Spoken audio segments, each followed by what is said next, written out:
और हे पार्थ, यह भी न भूलो कि तुम एक महान पुरुष हो और लोग तुम्हें दृष्टांत मानकर तुम्हारे पीछे पीछे काम और स्वार्थ के मार्ग पर चल पड़ेंगे, क्योंकि एक श्रेष्ठ व्यक्ति का आचरण तो दूसरों के लिए दृष्टांत बन ही जाता है। मुझी को लो। न मे पार्थास्ति कर्तव्यम त्रिषु लोकेषु किंचन नानवाप्तम अवाप्तव्यम वर्त एव च कर्म। त्रिलोक में मेरे लिए कुछ करना आवश्यक नहीं पार्थ, और त्रिलोक में ऐसा भी कुछ नहीं जिसे मैं प्राप्त करना चाहूं और प्राप्त ना कर सकूं। फिर भी मैं तुम्हारे सामने हूं, कर्म कर रहा हूं पार्थ, कर्म कर रहा हूं। ये दिखला रहा हूं, ये सिद्ध कर रहा हूं कि निष्काम कर्म के मार्ग पर चलते हुए जीवन व्यतीत करना संभव है। हे संजय, वासुदेव ने ये क्या कहा? महाराज, यहाँ पर तो वासुदेव कृष्ण के स्वर ही बदले हुए हैं, जैसे ये स्वयं वो नहीं बल्कि कोई और बोल रहा है। और कौन? महाराज, कुंती पुत्र अर्जुन क्या समझे ये तो मैं नहीं जानता, किंतु स्वयं नारायण के अतिरिक्त तो कोई और इस शैली में बोल ही नहीं सकता। कोई और तो ये कह ही नहीं सकता कि त्रिलोक में कोई ऐसी वस्तु है ही नहीं जिसे वो प्राप्त करना चाहें और प्राप्त ना कर सकें। वो कह रहे हैं कि त्रिलोक में उनके करने योग्य कुछ है ही नहीं, फिर भी वो कर्म कर रहे हैं कि यदि वो कर्म नहीं करेंगे तो संसार उन्हें दृष्टांत मानकर कर्म को त्याग देगा और कर्म चक्र ठहर जाएगा, और उसके ठहर जाने से समाज नष्ट हो जाएगा और इस सर्वनाश का कारण वही ठहराए जाएंगे। संजय, ये तो कोई साधारण या असाधारण पुरुष कह ही नहीं सकता, और ये वाक्य तो यदि किसी ब्रह्म ऋषि के भी हों तब भी ये अहंकार का प्रदर्शन माना जाएगा। किंतु वासुदेव के उच्चारण में तो अहंकार की झलक भी नहीं थी महाराज। इसी ने तो मुझे भी भयभीत कर दिया है संजय। यदि वो इस स्वर में मुझसे भी धनुष उठाने को कहें तो अपनी नेत्रहीनता भूलकर मैं भी धनुष उठा लूंगा। संजय, तो क्या अर्जुन गांडीव उठा लेगा? इस प्रश्न का उत्तर मैं दे सकता हूं महाराज, किंतु भविष्यवाणी मेरे कर्म क्षेत्र के बाहर है। यदि भगवान ये चाहते मनुष्य को भविष्य का ज्ञान होना चाहिए तो स्वयं उसे ये ज्ञान दे देते। इसलिए अपने भविष्य को अपने वर्तमान से निकलने का समय दीजिए महाराज। ये प्रतीक्षा भी आपके कर्म क्षेत्र के भीतर है। कदाचित तुम ठीक ही कह रहे हो संजय, और कदाचित मैं ये जानता भी हूं कि इस युद्ध का परिणाम क्या होगा। फिर भी चाहता ये हूं कि इस युद्ध का परिणाम वो ना होने वाला है। कल तक मैं ये सोचा करता था कि मैं शत पुत्रों का पिता हूं, इसलिए मैं तो कभी अकेला हो ही नहीं सकता, किंतु अब लगता है कि मैं अकेला होने वाला हूं संजय। इसलिए मुझे अब अपनी आंखों की उंगली पकड़ाकर कुरुक्षेत्र ले चलो। सक्ताः कर्मण्य विद्वांसो यथा कुर्वन्ति भारत कुर्यात विद्वान तथा सक्तः चिकीर्षुर्लोक संग्रहम्।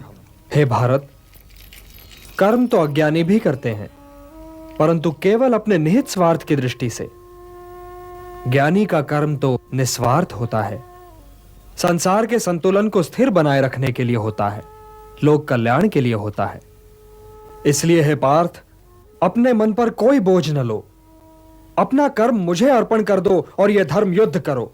कर्तव्य पालन के मार्ग पर तो मृत्यु भी कल्याणकारी हो जाती है। यदि पितामह, गुरुजनों और सगे संबंधियों का तुम्हें वध भी करना पड़े तब भी तुम्हें पाप नहीं लगेगा, क्योंकि कर्तव्य पालन पाप रहित होता है पार्थ। कर्तव्य पालन पाप रहित होता है। यदि वे वीर गति को प्राप्त हुए तो उनकी मृत्यु कल्याणकारी हो जाएगी, और यदि तुम वीर गति को प्राप्त हुए तो तुम्हारी मृत्यु भी। इसलिए हे पार्थ, युद्ध करो, क्योंकि धर्म का मार्ग पाप का मार्ग नहीं हो सकता। पाप की बात निकल आई है तो यह बताइए केशव कि कभी कभी मनुष्य पाप करने के लिए इतना विवश क्यों हो जाता है?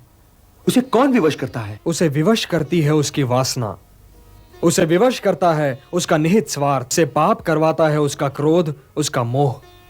इन शत्रुओं को पहचानो पार्थ। जैसे धुआं अग्नि को ढक देता है, या धूल दर्पण को, या झिल्ली गर्भ को, वैसे ही ज्ञान को ढक देते हैं काम, मोह और वासना। अवृतम ज्ञानमेतेन ज्ञानिनो नित्य वैरिणा काम रूपेण कौन्तेय दुष्पूरेणा नलेन च। और मोह की अग्नि ज्ञान को नष्ट कर देती है, और इसीलिए ज्ञानी की वैरी है कौन्तेय।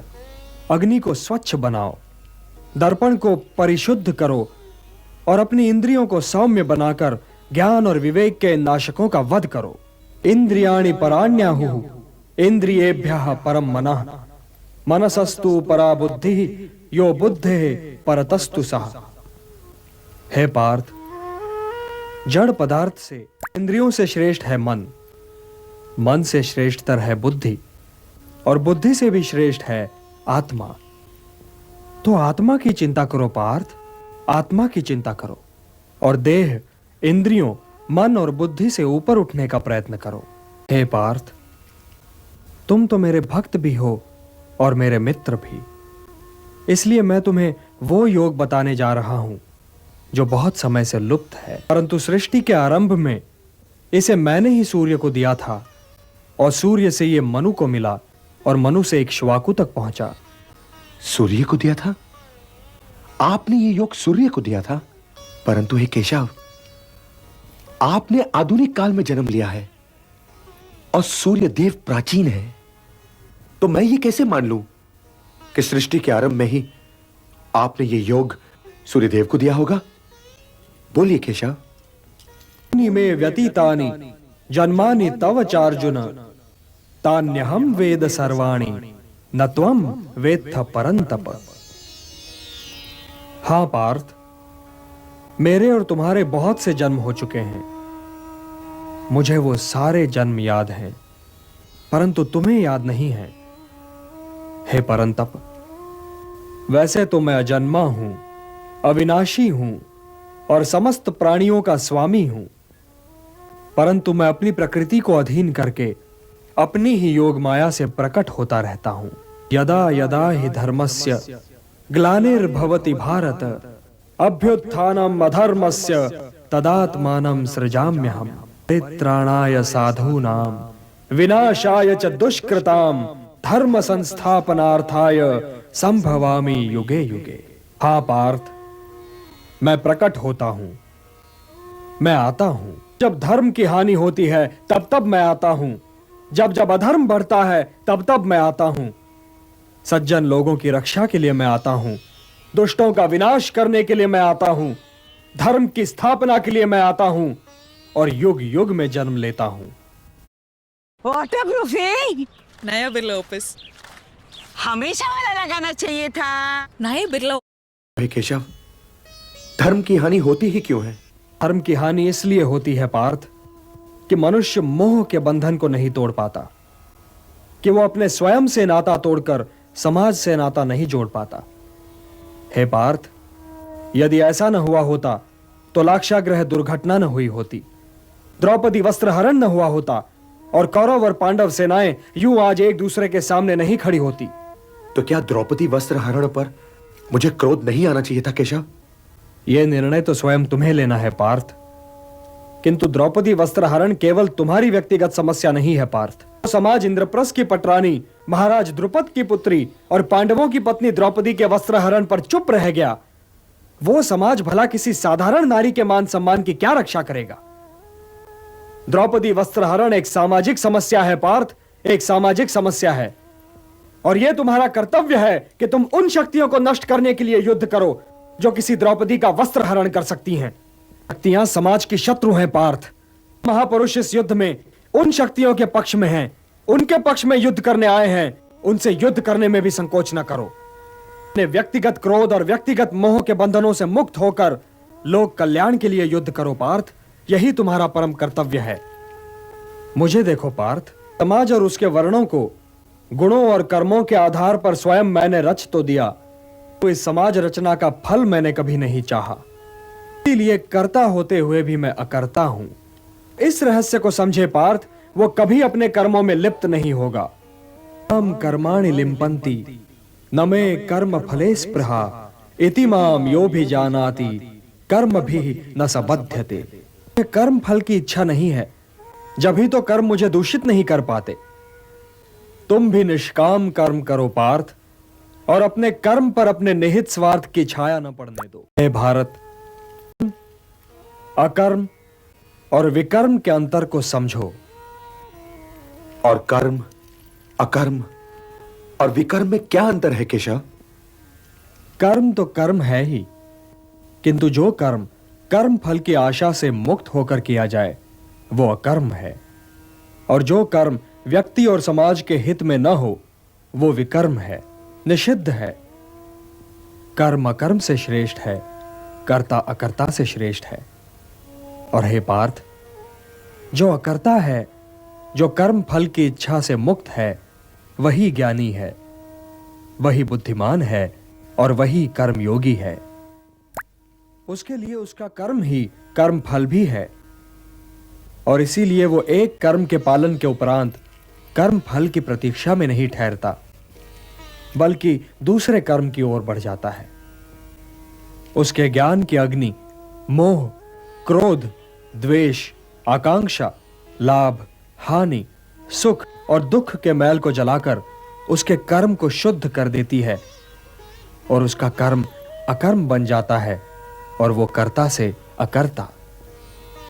और ये अकर्ता, ये ज्ञानी जीवन के आवश्यक साधन जुटाने के अतिरिक्त अपने लिए और कुछ नहीं करता। उसके शेष कर्म समाज कल्याण के लिए होते हैं। यह मनुष्य कर्म करते हुए भी पाप से दूषित नहीं होता। उसका जीवन तो स्वयं ही समाज के लिए कल्याणकारी हो जाता है। हे निष्पाप अर्जुन, ऐसे ही व्यक्ति का जीवन यज्ञ है। अपने जीवन को यज्ञ बना लो और उसके हवन कुंड में अपने कर्म फल की इच्छा, मोह और क्रोध को आहुतियों की भांति जला डालो। यज्ञ क्या है केशव? अलग अलग लोग यज्ञ की परिभाषा भी अलग अलग करते हैं पार्थ। कुछ लोगों के लिए यज्ञ ब्रह्म का स्वरूप है, उनके लिए सब कुछ ब्रह्म है। कुछ लोग देवताओं को प्रसन्न करने के लिए यज्ञ करते हैं, तो उनके लिए पूजा ही यज्ञ है। कुछ साधक आत्मा को परमात्मा से मिलाने कहते हैं। यज्ञों की भांति इनमें दी जाने वाली आहुतियां भी अलग अलग प्रकार की हैं। कोई धन की आहुति देता है तो कोई कर्म की, किंतु वास्तव में यज्ञ 4 प्रकार के हैं। पहला द्रव्य यज्ञ है। इसमें अर्जित द्रव्य और धन को समाज कल्याण के कार्यों में लगाया जाता है, अर्थात ये लोक सेवा यज्ञ है। दूसरा तपो यज्ञ है। जब कोई अपने कर्म को अपनी तपस्या बना लेता है तो उसका जीवन तपो यज्ञ बन जाता है। हे पार्थ, अपने धर्म का पालन भी यज्ञ है, किंतु यह धर्म सांप्रदायिक नहीं, सनातन है। यह व्यक्ति और समाज दोनों ही के लिए कल्याणकारी है। यज्ञ योग यज्ञ है। इसमें अष्टांग योग की साधना की जाती है, और इसमें लोग ध्यान और समाधि का मार्ग अवलंब करते हैं। प्राणों का प्राणों में हवन किया जाता है। चौथा यज्ञ है ज्ञान यज्ञ। यूं तो पार्थ चारों ही यज्ञ महत्वपूर्ण हैं, परंतु श्रेष्ठतम है ज्ञान यज्ञ, कि ज्ञान ही तो अच्छे और बुरे में अंतर करता है और अपनी अग्नि में तपाकर कर्म को शुद्ध करता है और शुभ बनाता है। ही तो कर्म के उत्कर्ष का चरम बिंदु है। ज्ञान ही तो तुम्हें मोह बंधनों से मुक्त कराएगा पार्थ। हे पार्थ, नौका ही पार कर सकती है।